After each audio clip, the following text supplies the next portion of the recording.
Just Cheesy the Podcast, presented by Just Cheesy Productions.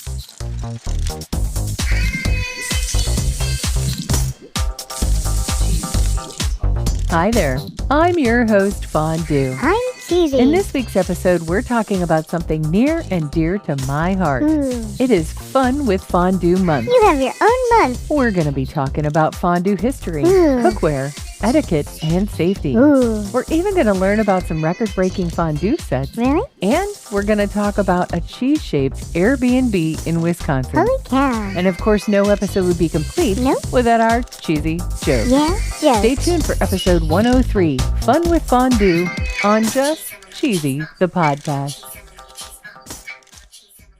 According to nationaltoday.com, November is National Fun with Fondue Month. On the website, they provide a timeline of fondue.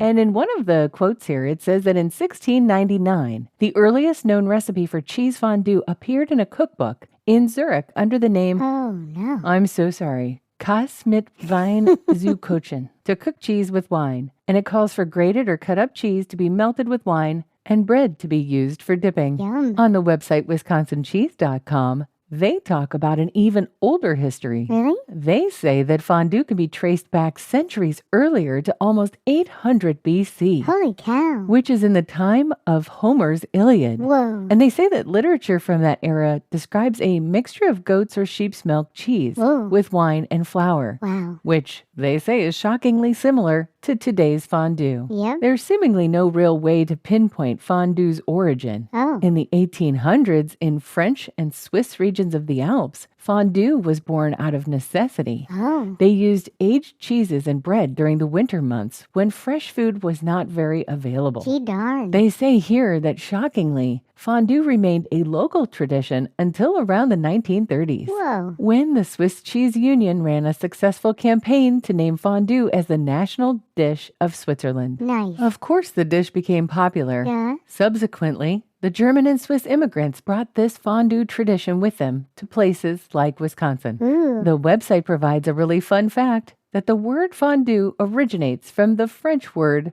to melt. So fun. Fondue has a very basic recipe. You have a mix of cheese, flour, and a wine. According to alpenwild.com, there is no standard recipe or even a standard cheese for fondue. Whoa. In one part of Switzerland, they blend Gruyere and Vacherin, and they call it half and half. But if you're in eastern Switzerland, Gruyere mixed with Appenzeller. Okay. Valais has Gruyere and raclette, while Bern has Emmentaler.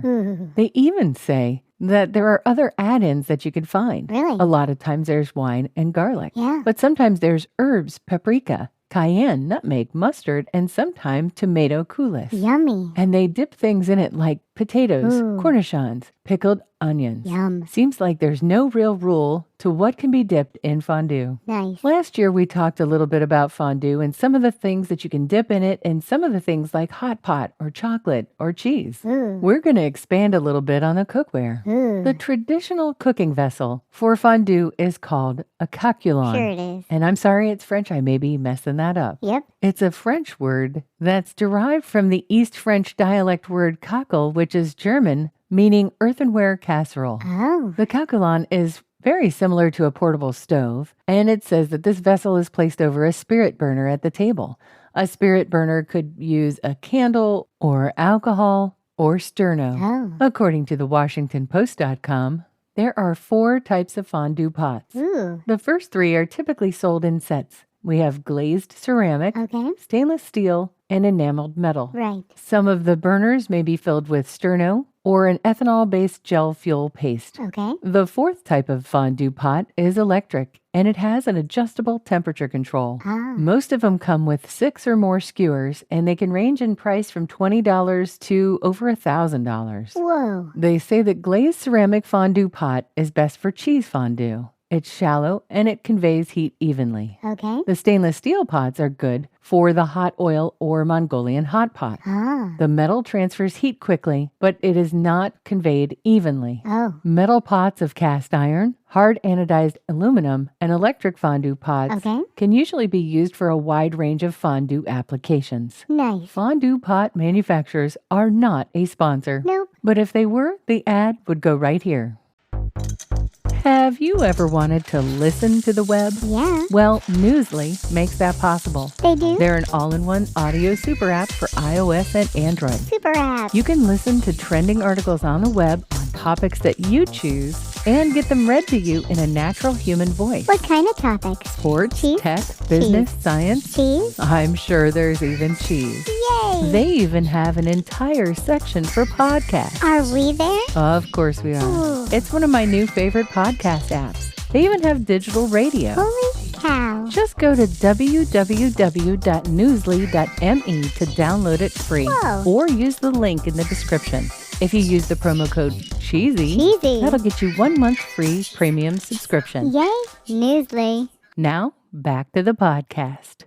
According to bestfondue.com, there are some rules for fondue etiquette. Ooh. Don't double dip. Yeah. I feel very passionately about this one. Me too. Says here, if it has touched your lips, it can't be returned to the pot. Don't double dip. This also includes the forks. Yeah. You use the long fondue fork to put the meat or vegetables in the cheese. You then put that on your plate and use your other fork. Yeah. FondueForYou.com has a few other tips. Ooh. Don't dip your food into the pot with your fingers. Oh, yeah. 1, germs. Yeah. 2, you don't want to burn yourself. Ouch. If you invite 6 people to your fondue party, make sure you have enough plates Yeah. and forks for 6 people. Yeah. 6 people is the specific amount that they say on this website is good for things like hot pot. Oh. Because if you have too much food in the oil temperature will drop. Oh. There are also traditions. If a woman loses a dipper, she must kiss the first man to her left. What? If a man loses his dipper in the pot, he must buy or refill the next round of drinks. Oh, my. We have some fun rules, we have a little bit of etiquette, but let's talk about safety. Yeah. With an electric fondue pot, make sure you either tape down the cord or make sure everybody knows it's there so we don't trip over it and spill the fondue pot. Yeah. It's recommended to keep a fire extinguisher, a snuffer lid, or a box of baking soda handy in case of a flare-up. Ooh. Put the fondue pot on a heat-proof trivet and make sure it's on a table or something level. Yeah. If you're using alcohol or some sort of fuel, make sure you've wiped it up if you've spilled any. Yeah. Fondue accidents are no joke. No joke. According to saltwire.com, a man's whole apartment burnt down because of some fondue. Holy cow. A couple was eating meat fondue and a few tablespoons of oil from the burner fell on the woman's leg and on the edge of a mattress. Mattress. They put out the flame on the woman's leg, but the mattress was on fire. It turned bright red, Oh, no. and within a few seconds, the flames burst through the top. Holy cow. Then it completely engulfed the mattress and spread through the entire apartment. Aw. Worse yet, a woman in Rio de Janeiro suffered third-degree burns on about 10% of her body Oh. because of a fondue accident. Oh, no. BestFondue.com actually has a pretty good section on how to light your fondue burner.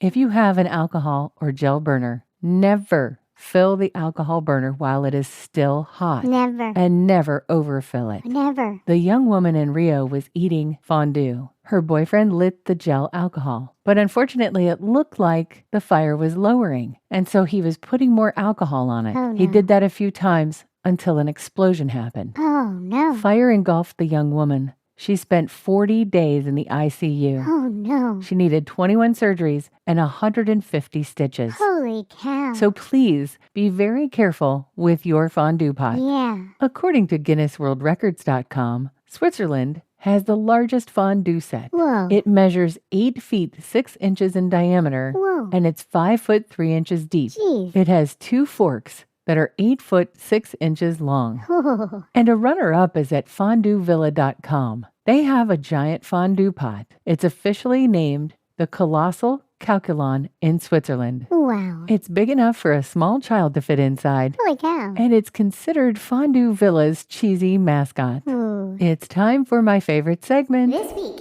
in cheese. According to JSOnline.com, A woman in Wisconsin created a cheese wedge cabin Airbnb. Aw. It's a 14 by 14 A-frame cabin. Whoa. The woman won an Airbnb-sponsored contest last year, which brought the idea to life. Wow. She used the funds to create this cabin. She works and operates a working sheep farm. Ooh. And while it's not a dairy farm, the sheep are able to interact with the guests.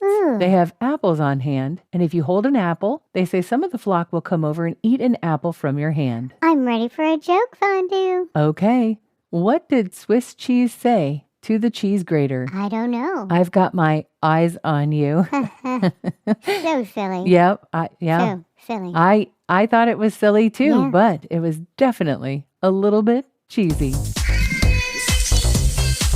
Thanks for listening to Just Cheesy the Podcast, episode 103, Fun with Fondue. Thank you. You can go back to last season's episodes 23, 24, and 25, Yeah. where we talk all about fondue. Stay cheesy, everybody.